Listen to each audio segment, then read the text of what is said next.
Selamat siang Pak, kami dari kelompok 2 akan mempresentasikan tentang materi yang kami rangkum dari materi 1 sampai 10 dari mata kuliah Manajemen Konstruksi. Kelompok 2 kami terdiri dari saya, Jessica Gracia, Fahmi Nasrullah, Rifkan Arif, Gilbert Ariston Mua, dan Winnie Anindya. Yang pertama, saya akan menjelaskan tentang pengertian manajemen konstruksi. Manajemen adalah proses terdiri dari kegiatan merencanakan, mengorganisasikan, mengerahkan sumber daya manusia atau SDM, dan melaksanakan pengendalian untuk mencapai tujuan.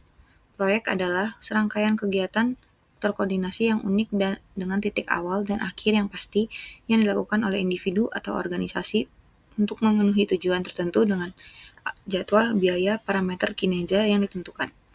Manajemen proyek merupakan suatu disiplin ilmu yang berfokus pada perencanaan, pengorganisasian, pelaksanaan, pemantauan, dan pengendalian sumber daya untuk mencapai tujuan spesifik dalam batasan waktu, anggaran, dan kualitas yang telah ditetapkan.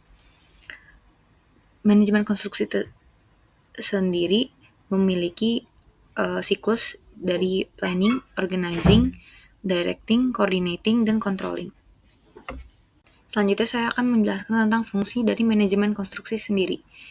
Yang pertama ada planning atau perencanaan. Fungsi ini melibatkan penetapan tujuan proyek, mengidentifikasi tugas-tugas yang diperlukan, penentuan jadwal, perkiraan anggaran, dan alokasi sumber daya. Perencanaan yang baik membantu memastikan bahwa proyek memiliki arah yang jelas dan dapat dilaksanakan secara efisien. Yang kedua, pengorganisasian.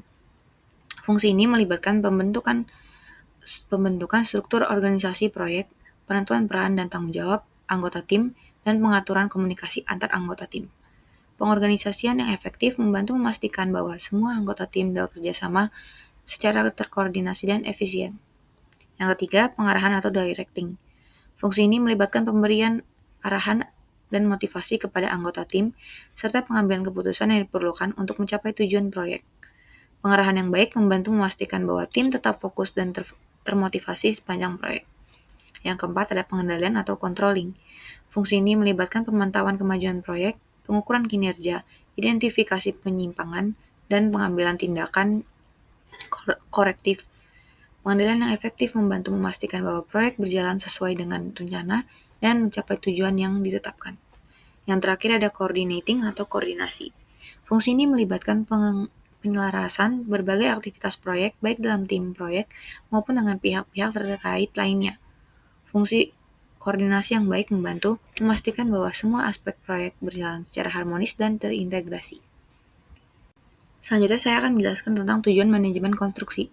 Yang pertama, tujuannya adalah mengoptimalisasi sumber daya, mengelola sumber daya manusia, material, keuangan, dan waktu secara efisien untuk menghindari pemborosan dan memaksimalkan produktivitas. Yang kedua ada pengendalian biaya, memastikan bahwa proyek diselesaikan sesuai dengan anggaran yang telah ditetapkan, menghindari pembengkakan biaya yang tidak terkendali. Yang ketiga ada pengelolaan waktu, menyelesaikan proyek tepat waktu sesuai dengan jadwal yang telah direncanakan, menghindari keterlambatan yang dapat merugikan. Yang keempat ada pengelolaan kualitas, memastikan bahwa hasil proyek memenuhi standar kualitas yang telah ditetapkan, memberikan kepuasan kepada pemangku kepentingan. Yang kelima ada pengelolaan risiko, mengidentifikasi, menganalisis, dan mengelola risiko yang mungkin timbul selama proyek berlangsung, meminimalkan dampak negatif. Yang keenam ada komunikasi efektif, memastikan komunikasi yang jelas dan efektif antara semua pemangku kepentingan, memastikan informasi yang tepat disampaikan pada waktu yang tepat. Yang terakhir ada kepuasan pemangku kepentingan, memenuhi atau melampaui harapan pemangku kepentingan termasuk klien, sponsor, dan anggota tim proyek. Selanjutnya terdapat juga peraturan terkait manajemen konstruksi. Yang pertama ada Perpu nomor 22 tahun 2020 tentang manajemen konstruksi wajib meliputi manajemen proyek, konstruksi mutu, dan keselamatan. Yang kedua ada Perpu nomor 14 tahun 2021 tentang konsultan manajemen konstruksi bertugas menjamin mutu proyek dari awal hingga akhir. Yang terakhir ada Peraturan Menteri PUPR nomor 22 tahun 2018 tentang proyek pembangunan negara tertentu wajib diawasi perencanaan teknisnya oleh manajemen konstruksi. Selanjutnya ada implementasi manajemen proyek dalam konstruksi. Terdapat juga implementasi manajemen proyek dalam konstruksi sebagai konstruksi perumahan, bangunan, teknik berat, dan industri.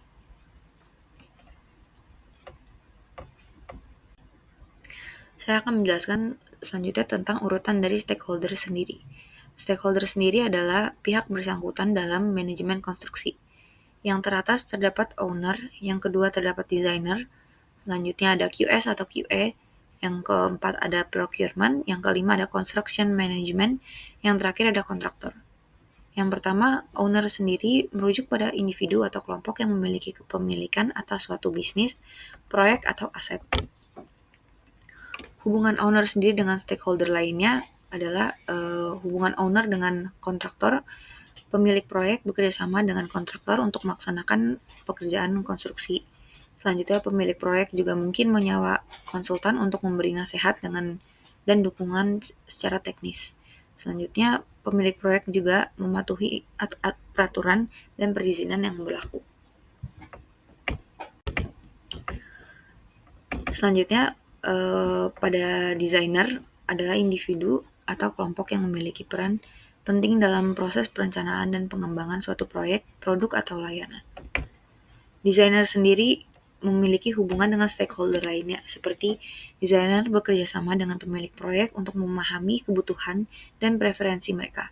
Desainer juga bekerja sama dengan arsitek dan insinyur untuk berkoordinasi, memastikan desain mereka sesuai dengan persyaratan teknis.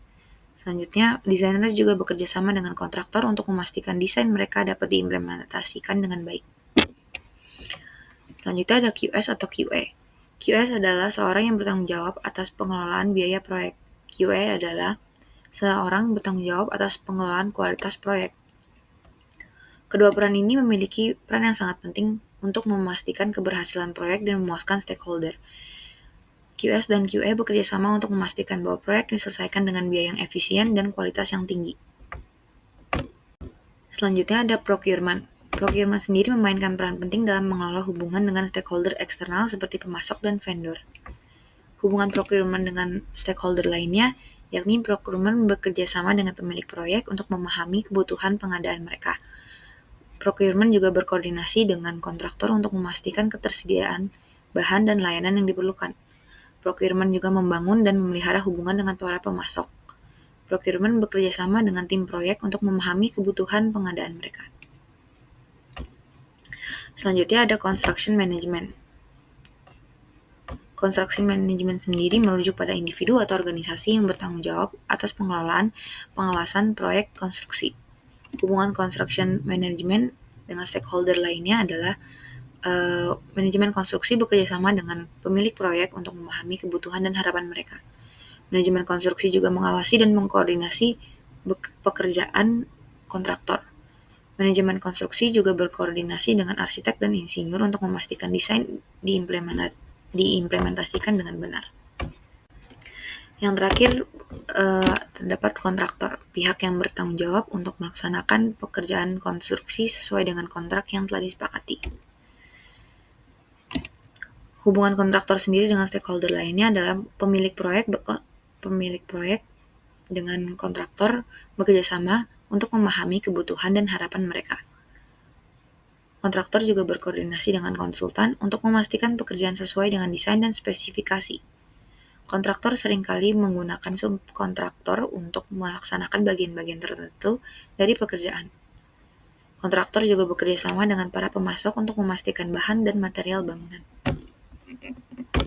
Saya RR Bunian India. Di sini saya akan mempresentasikan materi 3 yaitu fungsi dan wewenang.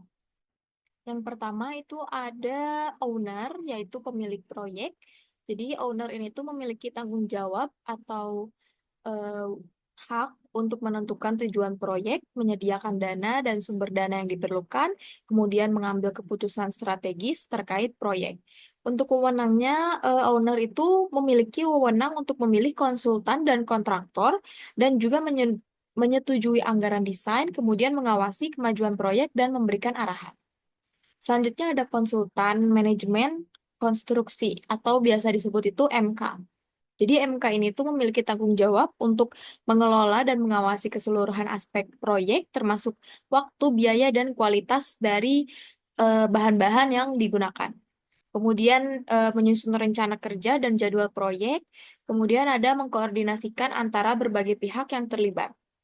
Untuk wewenangnya yaitu mengambil keputusan operasional dalam proyek, kemudian mengusulkan dan menyesuaikan rencana jika diperlukan dan melaporkan kemajuan proyek kepada owner. Selanjutnya ada konsultan perencana. Konsultan perencana itu memiliki tanggung jawab untuk merancang dan menyusun rencana teknis proyek termasuk gambar dan spesifikasi. Kemudian melakukan analisis dan studi kelayakan. Dan untuk wewenangnya yaitu eh, memiliki wewenang untuk mengusulkan desain dan solusi teknis. Kemudian mengubah desain sesuai dengan kebutuhan dan regulasi yang berlaku. Dan yang terakhir itu berkomunikasi dengan pihak terkait untuk memastikan desain yang diterapkan. Selanjutnya ada pengawas atau supervisi. Supervisi ini tuh memiliki tanggung jawab untuk memastikan bahwa pelaksanaan proyek sesuai dengan rencana dan spesifikasi yang telah ditetapkan. Selanjutnya yaitu melakukan inspeksi dan pengujian material serta pekerjaan.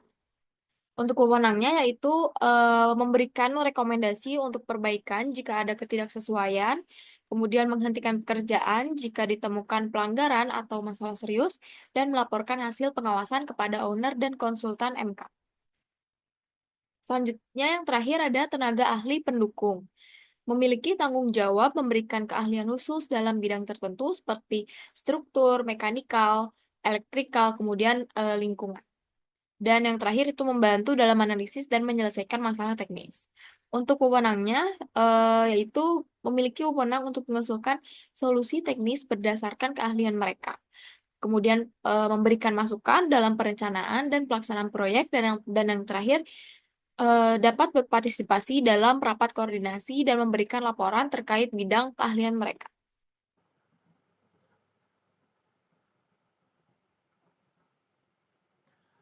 Sekarang yaitu materi 4, yaitu metode pelelangan.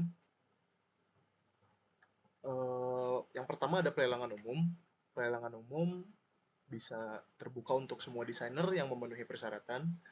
Informasi lelang diumumkan melalui media resmi, platform tender, atau website proyek. Digunakan untuk proyek skala besar yang membutuhkan banyak pilihan konsep desain. Contohnya, ada sayembara desain interior untuk gedung pemerintah atau hotel baru. Yang selanjutnya ada pelelangan terbatas. Hanya desainer tertentu yang diundang untuk mengikuti bidding atau pelelangan. Biasanya digunakan jika proyek membutuhkan keahlian khusus atau standar tertentu. Digunakan oleh perusahaan atau klien yang ingin menyeleksi desainer dari daftar kandidat terpercaya.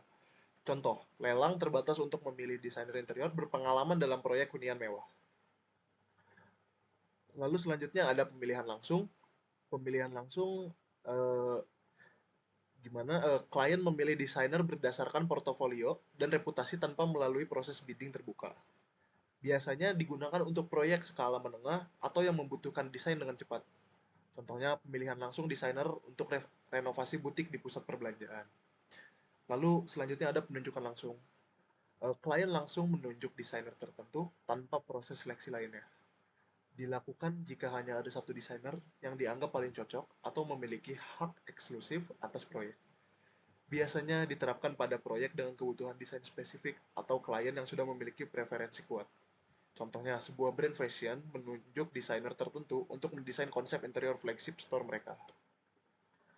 Lalu terdapat swakelola. Desain dikerjakan oleh tim internal tanpa melibatkan desainer eksternal. Biasanya diterapkan oleh perusahaan atau institusi yang memiliki divisi desainer sendiri. Digunakan jika proyek memiliki anggaran terbatas atau klien ingin kendali penuh atas desain. Contohnya, perusahaan coworking space mendesain sendiri kantornya menggunakan tim internal. Lalu terdapat tahapan lelang. Yang pertama ada pengumuman lelang. Lelang diumumkan melalui media resmi, situs proyek, atau undangan langsung kepada desainer tertentu. Pengumuman ini berisi informasi tentang proyek, persyaratan, serta jadwal lelang. Pendaftaran dan pengambilan dokumen lelang. Desainer yang berminat harus mendaftar dan mengambil dokumen lelang yang berisi rincian proyek, spesifikasi desain yang diinginkan, anggaran, serta kriteria evaluasi. Lalu yang ketiga ada penjelasan lelang. Pada tahap ini, penyelenggara memberikan penjelasan lebih rinci mengenai proyek dan menjawab pertanyaan dari peserta lelang. Ini bertujuan agar para peserta memahami kebutuhan klien secara lebih jelas. Yang keempat ada pengajuan proposal. Desainer mengajukan proposal yang berisi konsep desain, portofolio, RAB, jadwal pelaksanaan, serta dokumen administrasi lainnya. Lalu yang kelima, ada evaluasi proposal. Proposal yang masuk akan dievaluasi berdasarkan kriteria yang telah ditentukan.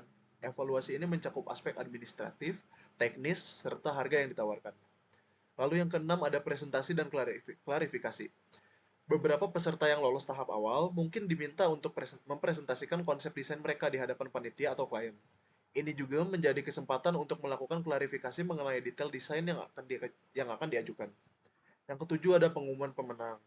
Setelah dievaluasi selesai, penyelenggara mengumumkan pemenang lelang. Pemenang dipilih berdasarkan skor tertinggi dari aspek teknis, harga, dan kriteria lainnya. Harga yang paling murah biasanya yang dipilih. Nomor 8 ada penandatanganan kontrak. Pemenang lelang menandatangani kontrak dengan penyelenggara untuk memulai proyek desain interior sesuai dengan konsep yang telah disepakati. Lalu selanjutnya, ada persyaratan lelang. Agar dapat mengikuti lelang, peserta harus memenuhi beberapa persyaratan berikut. Yang pertama ada legalitas usaha. Yang kedua ada portofolio dan pengalaman. Yang ketiga ada tim dan kompetensi. Yang keempat ada proposal teknis dan finansial. Yang kelima adalah kapasitas keuangan. Lalu evaluasi lelang. Yang pertama aspek administratif. Pemeriksaan kelengkapan dokumen seperti legalitas, pengalaman kerja, izin usaha. Verifikasi apakah peserta memenuhi syarat yang telah ditentukan. Yang kedua ada aspek teknis, yaitu penilaian terhadap konsep desain yang diajukan, yaitu ada estetika, fungsionalitas, dan inovasi. Lalu ada kesesuaian desain dengan kebutuhan dan visi klien, pemilihan material, dan metode pengerjaan yang digunakan. Yang ketiga ada aspek harga. Analisis terhadap anggaran yang diajukan apakah sesuai dengan nilai pasar dan spesifikasi proyek. Perbandingan antara harga dan kualitas yang ditawarkan oleh peserta lelang lainnya. Yang keempat adalah jadwal dan metode pelaksanaan. Evaluasi terhadap perencanaan waktu pengerjaan proyek. Lalu penilaian terhadap metode kerja, efisiensi, dan kesiapan sumber daya yang digunakan.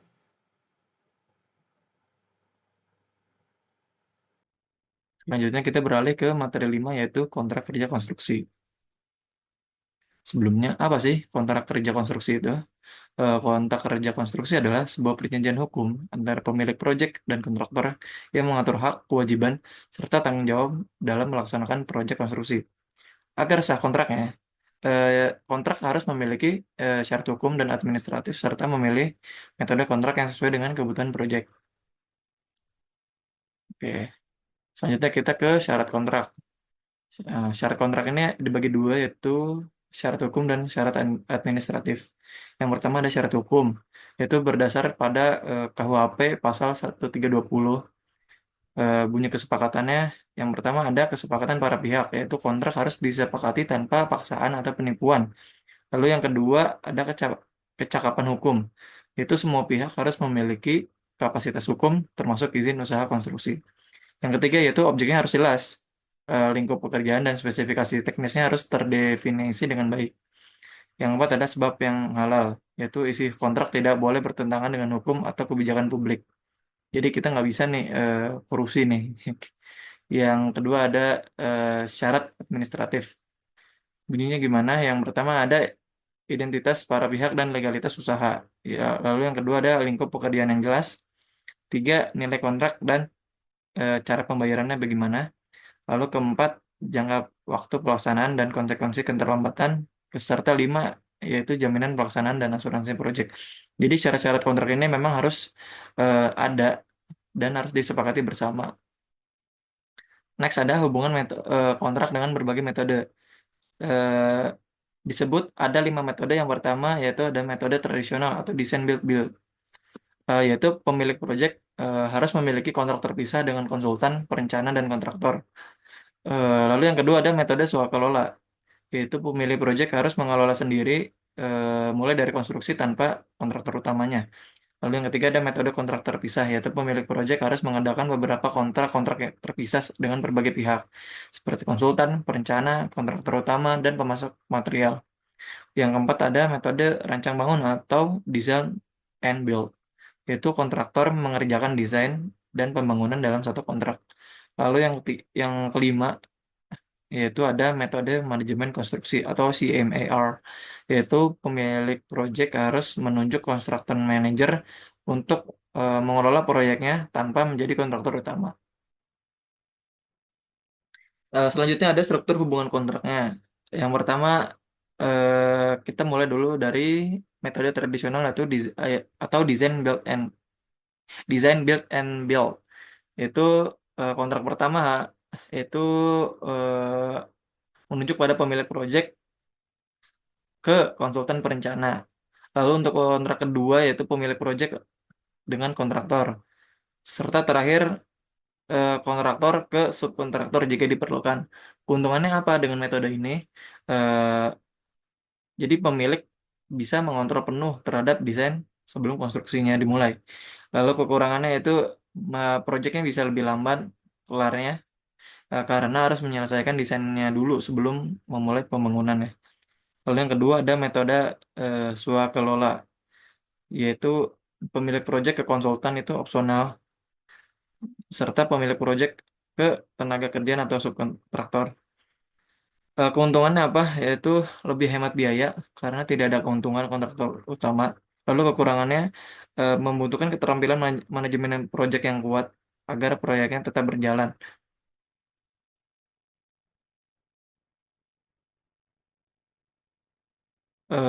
Next ada metode rancang dan bangun, yaitu design and build. Kontraknya itu ada dua, yaitu pemilik proyek ke kontraktor serta kontraktor ke subkontraktor atau konsultan. Keuntungannya apa? Keuntungannya yang didapatkan itu bisa prosesnya lebih cepat karena desain dan pembangunannya bisa berjalan secara bersamaan. Lalu kekurangannya itu pemilik proyek harus memiliki kontrol lebih sedikit terhadap desain dibanding metode tradisional. Lalu yang terakhir yaitu metode manajemen konstruksi atau CMAR. Itu kontraknya yang pertama harus dari pemilik proyek ke construction manager, lalu construction manager ke subkontraktor atau penyedia jasa. Keuntungannya yaitu manajemen resikonya lebih baik karena si construction manajernya bertanggung jawab atas keberhasilan proyek tersebut. Lalu kekurangannya itu biayanya bisa lebih tinggi karena pemilik harus membayar jasa manajemen tambahan. Materi 6 yaitu metode penyiapan administrasi proyek dan pelaksanaan. Untuk metode penyiapannya, sebelum proyek desain interior dimulai, perlu dilakukan berbagai persiapan administrasi untuk memastikan proyek berjalan lancar. Persiapan ini mencakup beberapa aspek berikut. Pertama, ada penyusunan dokumen kontrak dan legalitas. Semua aspek hukum proyek harus dipersiapkan dengan baik agar tidak terjadi sengketa di kemudian hari. Dokumen yang perlu disiapkan meliputi, pertama, kontrak kerja antara klien dan kontraktor atau desainer. Lalu ada perizinan yang diperlukan untuk pengerjaan proyek, misalnya izin renovasi jika proyek dilakukan di gedung existing. Lalu ada asuransi proyek untuk mengantisipasi risiko yang mungkin terjadi selama pelaksanaan. Yang kedua ada rencana anggaran biaya atau RAB. Pembuatan RAB sangat penting untuk mengontrol biaya proyek. Dalam desainer interior, RAB mencakup material dan furnitur yang akan digunakan, biaya tenaga kerja dan jasa desain, biaya logistik, transportasi, dan pemasangan. Lalu selanjutnya ada penyusunan spesifikasi teknik dan gambar kerja. Spesifikasi teknis dan gambar kerja menjadi pedoman utama dalam pelaksanaan proyek. Dokumen ini harus mencakup detail desain, termasuk konsep estetika dan fungsionalitas, spesifikasi material yang akan digunakan, gambar kerja teknis yang digunakan sebagai acuan dalam pengerjaan fisik. Lalu terakhir ada penyusunan jadwal dan metode kerja. Jadwal kerja dibuat untuk memastikan setiap tahap proyek dapat berjalan sesuai rencana. Penyusunan metode kerja juga harus disesuaikan dengan kondisi di lapangan agar proyek berjalan efisien. Lalu selanjutnya ada metode pelaksanaan fisik di lapangan. Setelah persiapan administrasi selesai, proyek masuk ke tahap pelaksanaan fisik di lapangan. Metode pelaksanaan ini melibatkan beberapa aspek utama. Yang pertama ada rencana kerja. Yaitu adalah panduan utama dalam pelaksanaan proyek. Rencana ini meliputi pembagian tugas antara desainer, kontraktor, dan pekerja. Lalu ada pengadaan material sesuai dengan jadwal yang telah ditentukan. Identifikasi potensi kendala di lapangan dan solusi alternatifnya. Lalu yang kedua ada rencana lapangan. Sebelum proyek dimulai, perlu dilakukan persiapan area kerja, seperti pembersihan dan persiapan lokasi pemasangan, pengukuran ulang untuk memastikan desain sesuai dengan kondisi aktual di lapangan, pengaturan akses kerja bagi tenaga kerja dan pengiriman material. Lalu yang ketiga ada penyusunan jadwal kerja. Jadwal kerja dibuat untuk mengatur tahapan pelaksanaan proyek agar berjalan sesuai target waktu. Penyusunan jadwal ini mencakup, pertama ada perencanaan pelaksanaan. Dalamnya ada menentukan timeline pengerjaan masing-masing bagian, seperti instalasi lantai, dinding, pencahayaan, dan furnitur. Lalu ada mengatur urutan kerja agar tidak terjadi benturan antar pekerjaan, misalnya pemasangan listrik sebelum pemasangan dinding atau plafon. Yang kedua ada pengawasan dan kontrol kualitas.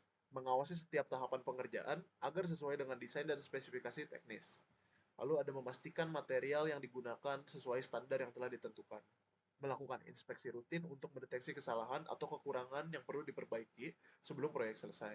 Yang ketiga, ada evaluasi dan penyelesaian akhir. Melakukan pengecekan keseluruhan hasil pekerjaan sebelum proyek diserahkan kepada klien. Menyusun daftar kekurangan dan melakukan perbaikan jika diperlukan. Menyediakan dokumentasi akhir proyek, termasuk gambar as-built dan laporan pelaksanaan proyek. Ya, sebelum masuk ke materi 7, sebelumnya perkenalkan nama saya Muhammad Kamil Nasrullah. Di sini saya akan membahas tentang implementasi RAB. Nah, jadi yang pertama itu ada volume pekerjaan. Jadi untuk volume pekerjaan itu ruang yang digunakan adalah 25 meter persegi dan terdapat 10 jenis sepatu. Maka volume pekerjaan untuk pemasangan display dapat dihitung dengan mengalokasikan waktu untuk pemasangan rak dan pengaturan produk dalam ruang tersebut dengan estimasi yang pertama itu desain dan pengaturan layout itu selama 1-2 hari untuk perencanaan. Lalu yang kedua itu ada pemasangan display, rak atau stand dan pencahayaan itu estimasinya 2-3 hari tergantung jumlah raknya. Yang ketiga itu ada penataan produk yaitu 1-2 hari untuk menata produk dan pada display. Lalu yang keempat ada pemeliharaan 1 hari di setiap bulan untuk merapikan dan membersihkan area display. Nah, lalu selanjutnya itu ada harga satuan. Untuk di tabelnya itu ada komponen dan ada estimasi harga. Yang pertama itu ini harga kasarnya. Desain layout itu mulai dari 1,5 sampai 5 juta. Untuk rak kayunya itu per unit di kisaran 500 sampai 2 juta. Lalu ada lampu LED per unit 100 sampai 500 ribu. Lantai displaynya itu dihitung per meter persegi. Estimasinya itu 100 sampai 500 ribu. Lalu ada pemasangan rak 100 sampai 300 ribu per unit. Lalu ada pemasangan lampu LED 50 sampai 200 ribu per unit. Lalu ada pemasangan lantai 150 sampai 500 ribu per meter persegi. Lalu ada penataan produk 50 ribu sampai 150 ribu per jam. Pembersihan display itu ada di kisaran 100 sampai 300 ribu per bulan. Lalu ada pembaruan display untuk apabila ada kerusakan atau maintenance dan lain-lain itu di 500 ribu sampai 1.500.000 per bulannya. Nah, ini untuk estimasi kasar total biayanya itu ada di 18.300.000 untuk 1 kali pemasangan display. Perlu dicatat bahwa harga-harga ini adalah estimasi dan bisa bervariasi tergantung pada penyedia, lokasi, dan kebutuhan spesifik dari detail tersebut. Nah, lalu selanjutnya itu ada bill of quantity. Yang pertama itu untuk pekerjaan display. Tabel pertama itu ada desain display layout, volumenya 1, untuk satuannya itu paket, harga satuannya itu di 3 juta. Nah, untuk desain estetika itu 1 juga, satuannya paket, harga satuannya itu ada di 2 juta, dan total untuk pekerjaan desain display itu ada di 5 juta.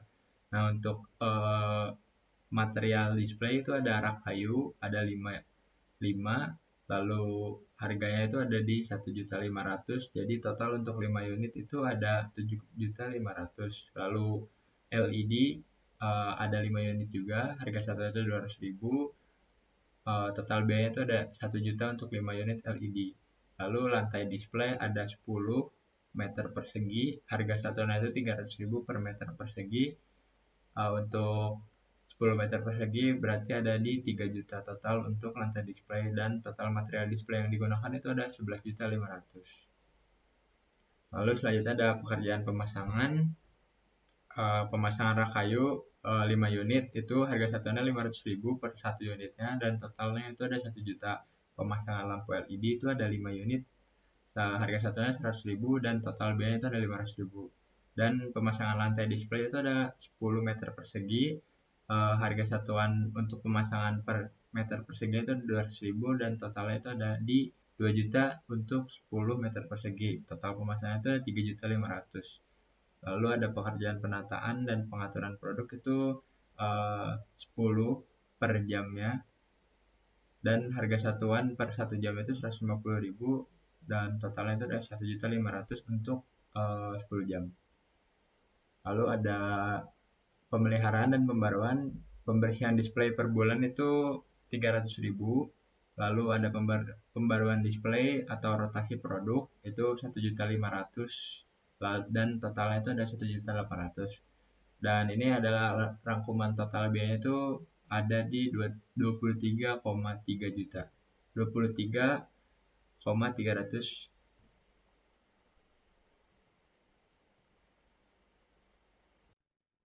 Selanjutnya ada materi 8, yaitu aplikasi perencanaan menggunakan Critical Path Method. Jadi Critical Path Method ini tuh atau biasa disingkat CPM adalah teknik manajemen proyek yang digunakan untuk merencanakan dan mengendalikan waktu pelaksanaan proyek. Metode ini tuh membantu dalam mengidentifikasi aktivitas yang paling penting dalam suatu proyek dan menentukan waktu penyelesaian tercepat. Berikut adalah penjelasan mengenai aplikasi perencanaan waktu pelaksanaan menggunakan CPM. Yang pertama itu ada mengidentifikasi aktivitas proyek.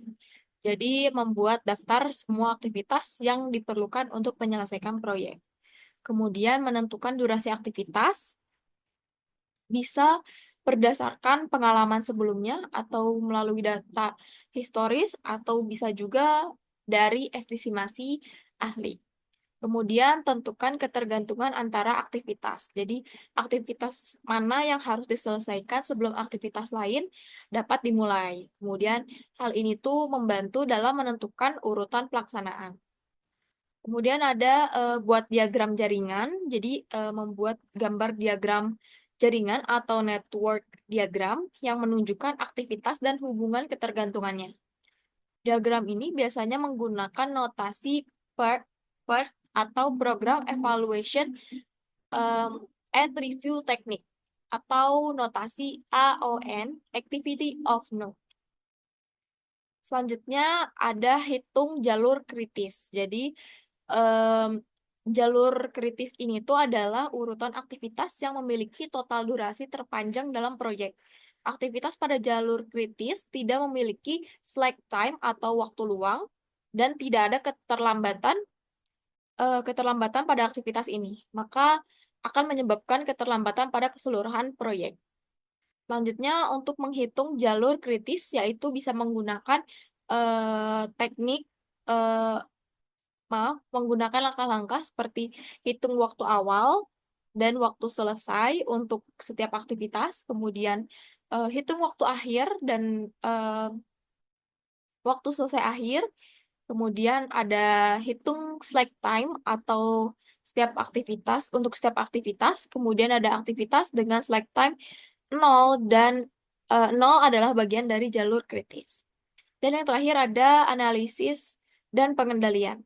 Setelah jalur kritis diidentifikasi, manajer proyek dapat fokus pada pengelolaan aktivitas tersebut untuk memastikan proyek tetap pada jalurnya. Jika ada keterlambatan pada aktivitas di jalur kritis, tindakan perbaikan harus segera diambil untuk meminimalkan dampak pada waktu penyelesaian proyek. Selanjutnya ada materi 9 yaitu implementasi perencanaan waktu dan RAB. Nah, untuk perencanaan sendiri di sini ada persiapan dan mobilisasi itu durasinya 3 hari. Menyusun tim untuk keterangannya itu ada menyusun tim kerja, persiapan material, dan pengecekan lokasi. Yang kedua itu ada pekerjaan struktur display itu ada di 5 hari. Keterangannya itu ada pembangunan kerangka display sepatu, struktur display yang kokoh. Yang ketiga itu ada pekerjaan finishing display, itu juga durasinya 5 hari. Untuk keterangannya itu pemasangan material finishing display sepatu seperti kayu, kaca, atau logam. 4 itu ada instalasi pencahayaan, durasinya 3 hari. Itu tuh ada untuk keterangan itu ada pemasangan pencahayaan untuk area display sepatu. Yang kelima ada pemasangan rak dan aksesoris, itu durasinya 4 hari. Untuk keterangannya itu pemasangan rak sepatu dan aksesoris display lainnya. Yang kelima itu ada pemasangan produk dan pengaturan, durasinya 3 hari. Pembersihan dan finishing itu 2 hari. Uji coba dan perbaikan itu 2 hari. Dan serah terima dan evaluasi itu 3 hari.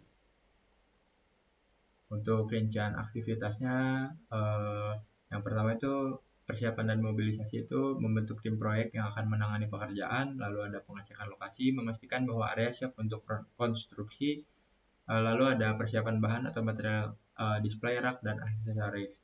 Untuk pekerjaan struktur display itu yang pertama ada pemasangan struktur display seperti kerangka rak atau sistem gantung sepatu, lalu ada pengecekan kekokohan dan kestabilan struktur.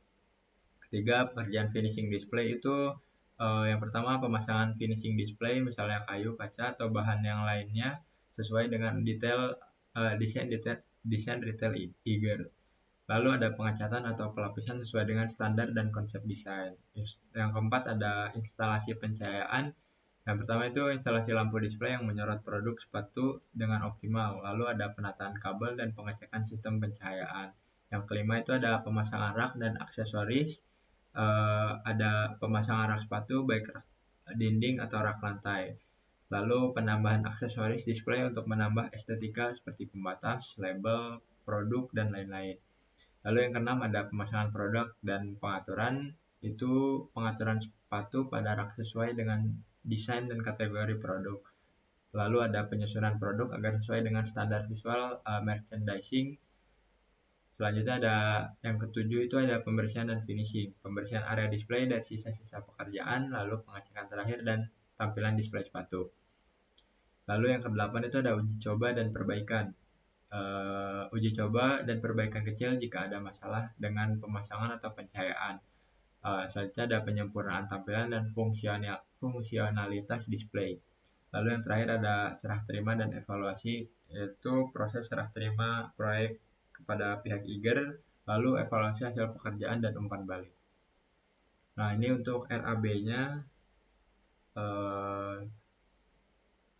pekerjaan struktur display itu volumenya 25, satuannya meter persegi, harga satuannya itu 1.500.000, jadi total untuk 25 meter persegi itu ada di 37.500.000. Pekerjaan finishing ada 25 meter persegi satuannya, harga satuan per meter persegi itu 800.000, dan total untuk 25 meter persegi itu ada di 20 juta. Instalasi pencahayaan itu ada di 5 titik, satu titiknya itu 350.000, jadi jumlah totalnya itu ada di 1.750.000 untuk 5 titik. Lalu ada pemasangan rak display 5 unit, harga satu itu 1 juta per 1 unitnya. Jumlah biaya untuk 5 unit itu ada di 5 juta. Lalu pemasangan aksesoris display itu 1 volume dan satuannya itu set, harga satuannya itu 500.000. Lalu ada pemasangan produk sepatu, volumenya itu ada 20 untuk 20 pasang sepatu, harga satu itu 50.000, dan total untuk 20 pasang sepatu itu ada di 1 juta. Lalu ada pekerjaan pembersihan itu 2 hari, harga satuan per 1 hari itu ada di 300.000, jadi untuk 2 hari itu ada di 600.000. Dan ini ada biaya kontingensi 5%, yaitu cadangan untuk biaya tak terduga ada di 1.600.000. Ini untuk total biaya pekerjaannya itu ada di 33.950.000. Ini tuh total RAB tanpa biaya kontingensi. Untuk detail keterangannya bisa dilihat sendiri di sini. Oke, kita ke pembahasan terakhir yaitu keselamatan dan kesehatan kerja atau K3. Sebelumnya yang belum tahu apa itu K3. K3 itu bisa dibilang keselamatan dan kesehatan kerja adalah sebuah upaya untuk menciptakan lingkungan kerja yang aman, sehat, dan bebas dari risiko kecelakaan atau penyakit akibat kerja. K3 sendiri bertujuan untuk melindungi pekerja peralatan serta lingkungan kerja dari potensi-potensi bahaya yang dapat terjadi di tempat kerja, terutama di sektor konstruksi dan industri. Oke, next ada arti lambang dari K3-nya sendiri, yaitu yang pertama ada eh, arti dari tanda palang bebas. Arti dari tanda palang yaitu bebas dari kecelakaan dan penyakit akibat kerja, atau bisa disebut PAK. Lalu yang kedua ada arti dari roda gigi, yaitu bekerja dengan kesegaran jasmani, jasmani dan rohani. Yang ketiga ada arti dari si warna putih sendiri, yaitu bersih dan suci. Lalu makna dari warna hijau yaitu selamat, sehat, dan sejahtera. Lalu eh, arti dari 11 gigi, maaf, dari 11 roda geriginya yaitu 11 bab dalam Undang-Undang Nomor 1 Tahun 1970 tentang keselamatan kerja. Oke, ini next ada tujuan utamanya ketiga, yaitu yang pertama ada mencegah kecelakaan kerja dan penyakit akibat kerja. Lalu yang kedua ada melindungi pekerja dan orang lain di sekitar lingkungan kerja. Yang ketiga yaitu menjamin operasional perusahaan berjalan lancar dan efisien. Yang terakhir yaitu meningkatkan produktivitas dengan menciptakan tempat kerja yang aman. Next ada peraturan K3. Eh, untuk peraturan K3 sendiri sudah diatur dalam Undang-Undang Nomor 1 Tahun 1970 tentang keselamatan kerja. Bunyinya itu seperti atau isinya itu seperti berikut, yaitu yang pertama mengatur kewajiban perusahaan dalam menerapkan standar keselamatan kerja, lalu menyebutkan hak pekerja untuk mendapat perlindungan K3. Lalu ada juga undang-undang yang lain seperti nomor 13 tahun 2003 tentang tentang ketenaga kerjaan, yaitu yang pertama untuk mengatur kewajiban perusahaan untuk menjamin keselamatan dan karyawan serta menyediakan sanksi bagi pelanggaran terkait K3. Oke, dan terakhir ada Peraturan Pemerintah Nomor 50 Tahun 2012 tentang penerapan sistem K3, yaitu yang pertama harus mewajibkan perusahaan untuk menerapkan sistem K3 sesuai dengan skala bisnisnya. Lalu yang terakhir ada Peraturan Menteri Ketenagakerjaan tahun 2002, tahun 2010 tentang alat pelindung diri atau APD. Next. Tadi kan kita sudah menyebut tentang keselamatan kerja kan. Nah, apa sih penyebab terjadinya kecelakaan di tempat kerja itu? Yang pertama ada faktor human error, yaitu kurangnya kesadaran dan pelatihan, kecerobohan dan atau mengabaikan prosedur keselamatan. Yang ketiga ini yang biasa terjadi yaitu keletihan atau stres dalam lingkungan kerja. Karena ya, mungkin itu dari pressure tinggi mungkin, atau memang beban kerjanya memang lebih berat aja. Lalu yang kedua ada faktor lingkungan, yaitu kondisi tempat kerja yang berbahaya seperti di konstruksi atau di pertambangan, serta kurangnya tanda peringatan yang biasanya tersedia dalam di berbagai sektor. Lalu ketiga ada faktor peralatan dan mesin. Itu yang pertama ada kesalahan dalam pengoperasian alat berat serta kurangnya perawatan mesin dan alat. Lalu yang terakhir itu faktor manajerial. Yang pertama nih sangat ini banget, sangat rawan, yaitu kurangnya pengawasan keselamatan serta lalu yang kedua ada kurangnya evaluasi dan penjagaan resiko, dan ketiga yaitu kebijakan K3 yang lemah. Nah, untuk mengurangi penyebab terjadinya kecelakaan seperti yang sudah saya sebutkan tadi, harus di atau diwajibkannya para pekerja itu harus memakai APD K3, yaitu yang pertama ada safety helmet, safety shoes, safety gloves, lalu ada safety goggles, safety mask, safety vest, safety air plug, dan safety harness. Semuanya memiliki peran yang sangat apa bisa bisa dibilang sangat penting ya bagi sektor konstruksi untuk dalam hal ini. Dan itu semua harus dipakai dalam wilayah konstruksi tersebut. Sekian, terima kasih dari kelompok kami. Wassalamualaikum warahmatullahi wabarakatuh.